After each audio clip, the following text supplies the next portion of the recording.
Students, welcome to victory studies. Okay students, మరి ఈ వీడియోలో ఆంధ్రప్రదేశ్ క్లాస్ 12 అంటే ఇంటర్ సెకండ్ ఇయర్ వాళ్ళకి న్యూ సిలబస్ అనేది రిలీజ్ అవ్వడం జరిగింది అనమాట. మీకు తెలుసు, మీరు 10th వచ్చిన కాడ నుంచి మీ బ్యాచ్ కి 10th మారింది, ఇంటర్ ఫస్ట్ ఇయర్ మారింది, ఇంటర్ సెకండ్ ఇయర్ కూడా మారడం జరిగింది. కాబట్టి ఇప్పుడు ఈ సిలబస్ గురించి చెప్పడం జరుగుతుంది. అలాగనే ఫస్ట్ ఇయర్ కి సంబంధించి ఆల్రెడీ ఎగ్జామ్స్ అనేటివి రాసింటారు. మీరు రిజల్ట్ గురించి అయితే ఏం టెన్షన్ పడొద్దండి. మీరు చూసారా, మీకు ఒక విషయం చెప్తాను, ఒకటి గుర్తుపెట్టుకోండి. ఇంటర్ ఫస్ట్ ఇయర్ లో మీరు ఎగ్జామ్స్ రాశారు కదా, అందులో ఒక్క క్వశ్చన్ కూడా టెక్స్ట్ బుక్స్ నుంచి టెక్స్ట్ బుక్ అవుట్ సైడ్ నుంచి ఏమి క్వశ్చన్ ఏమి రాలేదండి.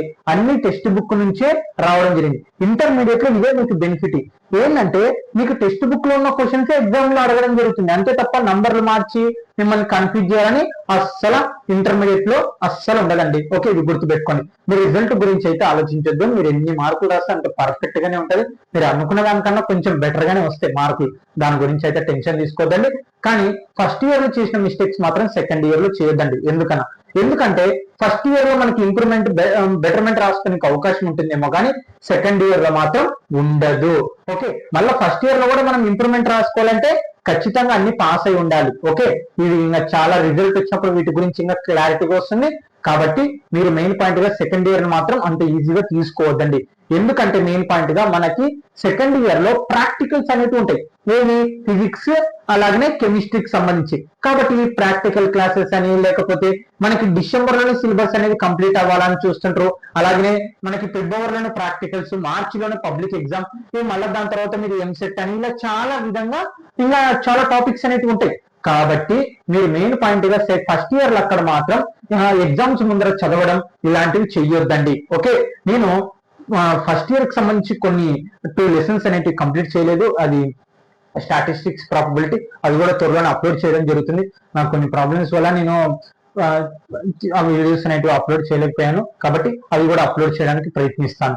ఓకే స్టూడెంట్స్, మరి ఇంటర్ సెకండ్ ఇయర్ కి సంబంధించి మనకి సిలబస్ అనేది ఎలా ఉంది, ఇది ప్రతి ఒక్కటి క్లారిటీగా చెప్తాను. ఫస్ట్ టైం మన ఛానల్ చూసినట్లయితే ఖచ్చితంగా సబ్స్క్రైబ్ చేసుకుని ఎక్కువ మందికి షేర్ చేయడానికి ప్రయత్నించండి. ఓకే, సెకండ్ ఇయర్ లో కూడా మీరు ఒకటి గమనించినారో లేదో, మన ఛానల్లో 4 మార్క్స్ 8 మార్క్స్ అలాగే యూనిట్ టెస్ట్లు, ప్రీ ఫైనల్, గ్రాండ్ టెస్ట్ కి సంబంధించి ఒక వీడియో చేయడం జరిగింది. ఇంపార్టెంట్ క్వశ్చన్స్ సంబంధించి విత్ ఆన్సర్లతో సహా.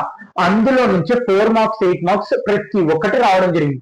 కావాలంటే మీరు క్వశ్చన్ పేపర్, ఆ వీడియో PDF ఆల్రెడీ టెలిగ్రామ్ లో కూడా సెండ్ చేశాను. డిస్క్రిప్షన్ కింద టెలిగ్రామ్ లింక్ ఉంటుంది, ఖచ్చితంగా జాయిన్ అవ్వండి. ఈ వీడియోలో మ్యాథ్స్ సిలబస్ ఒక్కటే, మీకు ఫిజిక్స్ కానీ, కెమిస్ట్రీ కానీ, అనగర్వై ఏదన్నా మీరు ఏమన్నా మిగతా సబ్జెక్టుల సిలబస్ కూడా కావాలి సెకండ్ ఇయర్ న్యూ సిలబస్ కి సంబంధించి అంటే డిస్క్రిప్షన్ కింద టెలిగ్రామ్ లింక్ ఉంటుంది, జాయిన్ అవ్వండి. నేను మీకోసం సెండ్ చేయడం జరుగుతుంది, గవర్నమెంట్ పంపించినది. ఓకే స్టూడెంట్స్, మరి new syllabus for second year intermediate from academic year 2026-27 అన్న, ఇదేమన్నా చేంజ్ అవుతుందా? మీరు ఒక విషయం గమనించినారు లేదో, ఒక లెసన్ అనేది తగ్గింది. మనకి 14 లెసన్ ఇంటర్మీడియట్ ఫస్ట్ ఇయర్ లో, కానీ ఇప్పుడు 13. అంటే 13 ఒకటి తగ్గింది అనుకోవద్దండి. ఇది చాలా చాలా ఇంపార్టెంట్ లెసన్స్, చాలా చాలా డెప్త్ లెసన్స్. అందుకే ఫస్ట్ నుంచే ప్రిపేర్ అవ్వడానికి ప్రయత్నించండి. మళ్ళీ నేను సెకండ్ ఇయర్ లో కూడా చెప్తున్నా, సిలబస్ ఫస్ట్ ఇయర్ ఒక్కటి కొన్ని సిచ్యువేషన్స్ వల్ల నేను వీడియోస్ సరిగ్గా చేయలేక లేట్ అవ్వడం వల్ల తర్వాత చాలా ఇబ్బంది అయింది. కానీ సెకండ్ ఇయర్ లో మాత్రం మిస్టేక్ జరగకుండా త్వరగా వీడియోస్ అనేది అప్లోడ్ చేయడానికి ప్రయత్నిస్తాను.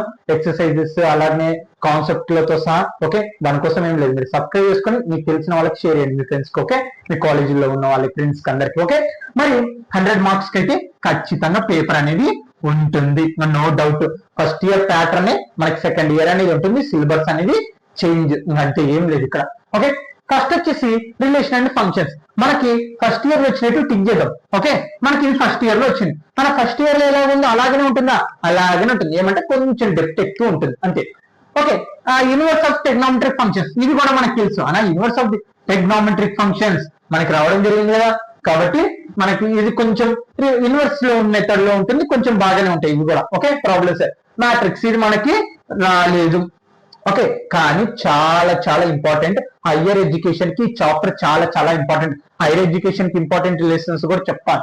మ్యాట్రిక్స్ తర్వాత డిటర్మినెంట్స్, ఇది కూడా కొంచెం important lesson. Continuous of differentiability, మనకి లిమిట్స్ అండ్ డెలివేట్స్ లో మనకి ఎలా నేర్చుకున్నామో దాని గురించే ఉంటుందండి. ఇది continuity of differentiability. Application of డెరివేట్స్, మనకి డెలివేట్స్ అంటే ఏంది 12th లెసన్ లో రావడం జరిగింది, లిమిట్స్ అండ్ డెలివేట్స్ క్లాస్ 11 సంబంధించి. కాబట్టి డెలివేట్స్ అప్లికేషన్స్ అంటే ప్రాబ్లమిక్ గా మనకి ఈక్వేషన్స్ రూపంలో అలా ఇవ్వడం జరుగుతుంది, మనం దాన్ని సాల్వ్ చేసి గ్రాఫ్ లో కొన్ని ఉంటాయి అన్నమాట. ఇంటిగ్రల్స్ కూడా చాలా చాలా బాగానే ఉంటుంది. మనము ఇంటిగ్రల్స్ అని ఇలా యారోతో సూచిస్తాం అనమాట. వాటి గురించి కూడా చాలా చాలా ఇంపార్టెంట్ లెసన్. తర్వాత మనకి ఈ లెసన్ రావడం జరిగింది డెలివేట్స్, కాబట్టి సేమ్ అలాగనే ఉంటుంది. ఓకే, అప్లికేషన్ ఆఫ్ ఇంటిగ్రల్స్ అంటే దీనికి సంబంధించి ఉంటుందండి. మనకి ఇంటిగ్రల్స్ తెలియదు కాబట్టి మనం అప్లికేషన్ ఆఫ్ ఇంటిగ్రల్స్ అంటే ప్రాబ్లమ్స్ ఇక్కడ మామూలుగా నంబర్లతో వాటితో ఇవ్వడం జరుగుతుంది. తర్వాత ఇక్కడ క్వశ్చన్లు అంటే వాళ్ళు ఒక లాంగ్ ఈక్వేషన్స్ ఇస్తారు, మనం దాన్ని ఇంటికి గ్రాఫ్ రూపంలో ఉంటే దాన్ని సాల్వ్ చేయాలి అంతే అప్లికేషన్స్.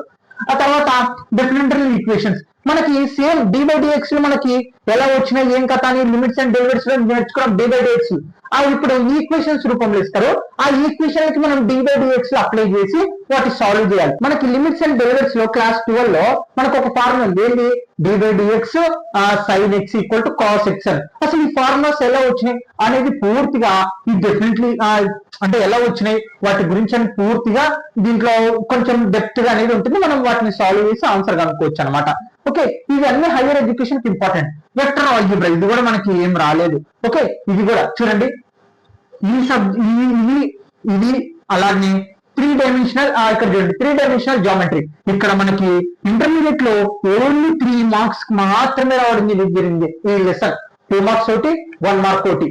కానీ ఈ లెసన్ అనేది మనకి ఇప్పుడు చాలా చాలా ఇంపార్టెంట్ క్లాస్ 12. ఓకే, అలాగే లీనియర్ ప్రోగ్రామింగ్ ఇది కూడా ఇంపార్టెంట్ హైయర్ ఎడ్యుకేషన్ కి. ప్రాబబిలిటీ ఓకే, స్టాటిస్టిక్స్ ఒక్కటి లేదు అంతే, ఇక్కడ ఏం లేదు. ఓకే, మనకి స్టాటిస్టిక్స్ అంటే కొంచెం బెటర్ అవుతుంది స్కోర్ చేయడానికి.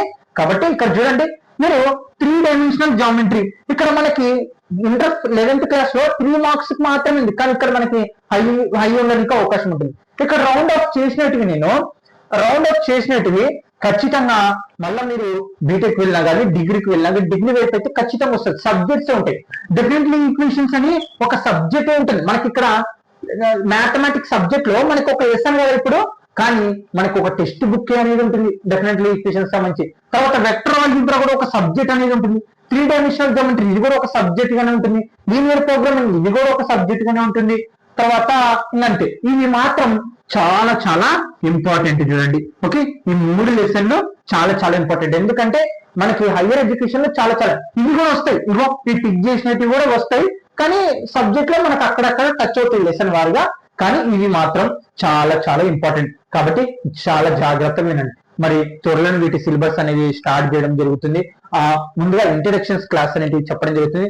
త్వరలో మనకి టెక్స్ట్ బుక్ రిలీజ్ అయింది అంటే గవర్నమెంట్ నుంచి నేను మీకు లెసన్స్ అనేది స్టార్ట్ చేయడం జరుగుతుంది. సారీ స్టూడెంట్స్, 11th క్లాస్ లో జరిగిన మిస్టేక్స్ అయితే ఇక్కడ జరగనివ్వను. మీరు టెలిగ్రామ్ లో జాయిన్ అవ్వండి, నేను ఎప్పటికప్పుడు ఇన్ఫర్మేషన్ ఇస్తున్నాను. టెలిగ్రామ్ లో అయితే మీరు మెసేజ్ చేసినప్పుడు నేను రిప్లై ఇస్తున్నాను. మీరు మిగతా ఫిజిక్స్ కెమిస్ట్రీకి సంబంధించి కూడా నేను సిలబస్ తెలుసుకోవాలనుకుంటే డిస్క్రిప్షన్ కింద టెలిగ్రామ్ లింక్ ఉంటుంది, జాయిన్ అవ్వండి. ఓకే, ఇవి అన్నమాట మనకి క్లాస్ 12 న్యూ సిలబస్ కి సంబంధించి. కాబట్టి మిస్ అవ్వద్దండి, ఖచ్చితంగా సబ్స్క్రైబ్ చేసుకొని ఎక్కువ మందికి షేర్ చేయడానికి ప్రయత్నించండి. ఓకే స్టూడెంట్స్, మరి మనకి రిలేషన్ అండ్ ఫంక్షన్స్ కొంచెం తెలిసినదే. ఇంటిగ్రల్స్ వల్ల చాలా చాలా కొంచెం మనం హార్డ్ వర్క్ గానే చేస్తే చాలా చాలా ఈజీగానే ఉంటాయండి. ఫస్ట్ ఇయర్ లో చేసిన మిస్టేక్స్ మాత్రం సెకండ్ ఇయర్ లో చేయొద్దండి. మీకు సెకండ్ ఇయర్ లో మనకి మాత్రం అస్సలు టైమే ఉండదు. ఓకే, చాలా చాలా ఇంపార్టెంట్, ఎందుకంటే ప్రాక్టికల్స్ అని లేకపోతే మిగతా అని అవి చాలా చాలా ప్రాసెస్ అనేవి ఉంటాయి. కాబట్టి మీకు సిలబస్ అనేది ప్రిపేర్ అవ్వడానికి ఇవి చాలా కష్టమైన లెసన్స్ కూడా. ఒక విషయం చెప్పాలంటే అంటే ప్రాక్టీస్ చేస్తే ఈజీగానే ఉంటాయి, మరి ఏమంత కష్టం అని చెప్పట్లేదు, మిమ్మల్ని ఇబ్బంది పెట్టట్లేదు. కానీ ఇగో ఈ మ్యాట్రిక్స్ అని చాలా చాలా ఇవి టెగ్నోమెట్రిక్ ఫంక్షన్స్ ఫార్ములాస్ నేర్చుకుంటే చాలు. అలాగనే వెక్టర్ ఆల్జీబ్రా కానీ 3 డైమెన్షనల్ జామెట్రీ కానీ ఇంటిగ్రల్స్ కానీ అన్ని ఫార్ములాస్ తోనే ఉంటాయండి చాలా వరకు. ఈ అప్లికేషన్స్ వచ్చినప్పుడు కొంచెం విధంగా కండిషన్స్ అర్థం చేసుకొని మనం ప్రాబ్లమ్స్ అనేవి చేయాలన్నమాట. ఓకే స్టూడెంట్స్, త్వరలోనే ఫస్ట్ ఇయర్ సిలబస్ కూడా 2 లెసన్స్ ఉండే కంప్లీట్ చేసేసి తర్వాత పాలిటెక్నిక్ సంబంధించి 30 days ప్లాన్ స్టార్ట్ చేయడం జరుగుతుంది అనమాట. తర్వాత ఇంకా ఇంటర్ 12th క్లాస్ కి స్టార్ట్ చేయడం జరుగుతుంది అన్నమాట, టెక్స్ట్ బుక్ రిలీజ్ అయిన వెంటనే. ఓకే స్టూడెంట్స్, ఇవి సిలబస్ కాబట్టి మీరు ఖచ్చితంగా మిస్ కాకుండా ఖచ్చితంగా సబ్స్క్రైబ్ చేసుకొని ఎక్కువ మందికి షేర్ చేయడానికి ప్రయత్నించండి. Thank you students.